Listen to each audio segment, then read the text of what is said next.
Luyo sa pagtaas sa kaso sa COVID-19 sa Dakbayan, Sugbo, ang pagdaghan usab sa mga quarantine violators. Anang report. Giulagway sa Cebu City Police Office nga midaghan karon ang mga taong nakalapas sa quarantine protocol. Ganim average og 150 ka mga quarantine violators ang ilang madakpan matag adlaw.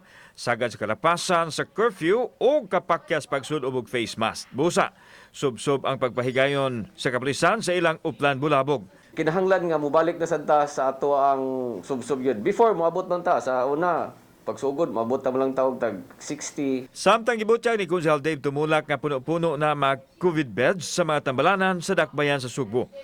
Sa record sa EOC, moabot sa 50.2% ang bed occupancy rate sa Dakbayan. Misa ka usab ang daily positivity rate nga 14.14% nga mas taas sa WHO threshold nga 5% lang. Nakatala og 163 new cases ang Cebu City nga naghatod na ngadto sa 1,689 active cases. Nagkuwang lang ang hospital room bed for COVID.